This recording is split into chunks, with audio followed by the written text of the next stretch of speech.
Welcome to Sirisha's వంటిల్లు. అందరికీ నమస్తే. నేను ఇవాళ మీకు చపాతీలు మెత్తగా సాఫ్ట్గా పొంగుతూ పొరలు పొరలుగా ఎట్లా వేసుకోవాలా అనేది చిన్న చిన్న చిట్కాలతో చెప్తాను. సో మీరు వీడియోని లాస్ట్ వరకు స్కిప్ చేయకుండా చూడండి. ఇంకా ఆ చిట్కాలు మీరు మిస్ అవుతే మీకు చపాతీలు పర్ఫెక్ట్గా రావు. సో మనం లేట్ చేయకుండా వీడియోలోకి అయితే వెళ్ళిపోదాం ఫ్రెండ్స్. ఇక్కడ నేను చపాతీల కోసం గోధుమ పిండిని ఒక పావు కేజీ తీసుకున్నాను. పావు కేజీకి 6 చపాతీలు అవుతాయి. కొద్దిగా సాల్ట్ వేసుకోండి. ఒక పావు ఆయిల్ వేసుకోండి. వేసుకొని మునివేళ్ళతోని మంచిగా సాల్ట్ ఆయిల్ కలిసిపోయేలాగా పిండికి కలుపుకోండి. ఇప్పుడు కొద్ది కొద్దిగా నీళ్లు పోస్తూ పిండిని ముద్దలాగా చేసుకోండి. దీన్ని సాఫ్ట్గా వేళ్ళ మీద పిసుక్కోవాలి ముద్దకొచ్చే వరకు. చూడండి నేను పిసుకుతున్నాను కదా వీడియోలో. ఇలా ముద్దకొచ్చేంత వరకు వేళ్ళ మీద పిసుక్కొని మంచి ముద్దకొచ్చిన తర్వాత దాన్ని అరచేతితోని నొక్కుతూ పిసుక్కోవాలి. మనము పిండి అనేది ఎంత మెత్తగా ఎంత సాఫ్ట్గా పిసికితే అంత సాఫ్ట్గా వస్తాయి చపాతీలు. ఇదిగో చూస్తున్నారు కదా మీరు ఇక్కడ వీడియో క్లిప్లో ఇంత మెత్తగా పిసుక్కోవాలి. మీకు టైం ఉంటే నానబెట్టుకోండి. టైం లేకపోతే ఇంకొద్దిగా సాఫ్ట్గా పిసుక్కొని వెంటనే చేసుకున్న చపాతీలు మెత్తగా వస్తాయి. ఒకసారి పిండిని ఇట్లా ప్రెస్ చేసి చూడండి మెత్తగా అయిందో లేదో చూడండి. ఇప్పుడు ఇట్లా ప్రెస్ చేస్తుంటే మన వేలు లోపలికి వెళ్తుంది కదా, మెత్తగా అయింది. ఇంకా పిండి మనం చపాతీలు చేసుకోవడమే. ఇంకా నాకైతే ఇప్పుడు కొద్దిగా టైం ఉంది కాబట్టి నేను ఒక 5-10 నిమిషాలు మూత పెట్టేసి నానబెట్టుకుంటాను ఈ పిండిని. ఇక చూడండి సాఫ్ట్ అయింది. ఇంకా ఇక చూడండి ఎంత సాఫ్ట్ ఉందో పిండి. ఇంత సాఫ్ట్గా ఉండాలి చపాతీలకు.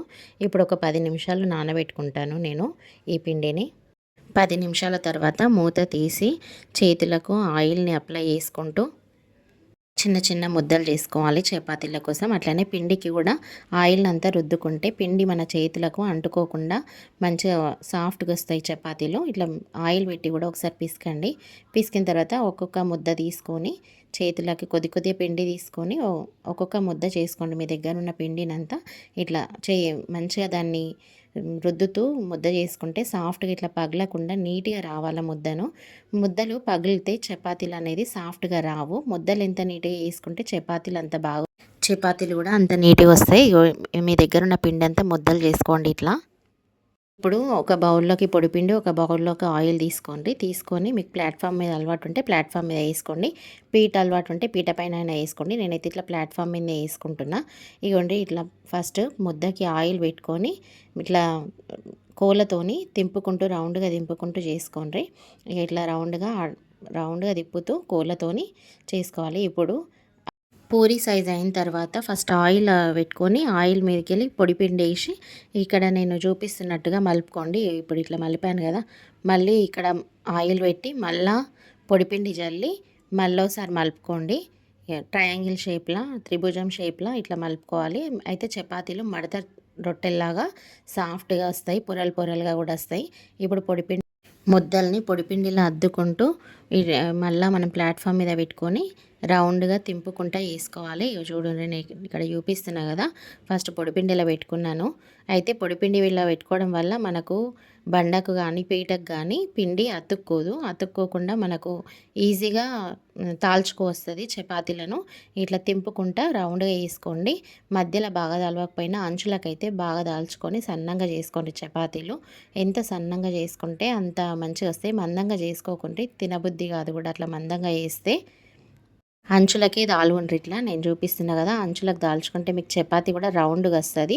త్రిభుజం షేప్లో ఏం రాదు. ఇక చూడండి ఇక్కడ చపాతీ నేను చేసేసిన తిప్పుకుంటూ.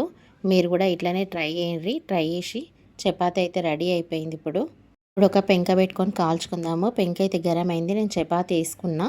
ఇక అటు ఇటు తింపుకుంటూ ఆయిల్ వేసుకుంటూ చపాతీలను మంచిగా కాల్చుకోవాలి. 2 సైడ్లు బాగా కాలిన తర్వాత ఆయిల్ వేసుకోవాలి. ఇట్లా పొంగుతున్నాయి చూడండి చపాతీలు ఎంత బాగా పొంగుతున్నాయో. మనం ఎక్కువసేపు నానబెట్టుకోకుండా కానీ చపాతీలు అనేది ఇట్లా మడత పెట్టి చేసుకుంటే ఇట్లా పొంగుతాయి.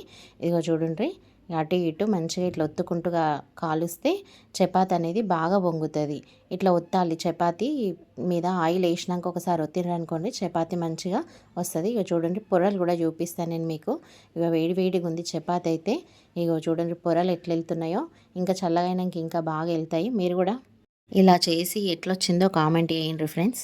వీడియోనైతే లైక్ చేయడం మర్చిపోకండి. మీ ఫ్యామిలీ అండ్ ఫ్రెండ్స్కి కూడా షేర్ చేయండి ఫ్రెండ్స్. ఇంకా ఇంకా మన ఛానల్ని అయితే సబ్స్క్రైబ్ చేసుకొని వాళ్ళు సబ్స్క్రైబ్ కూడా చేసుకోండి ఫ్రెండ్స్.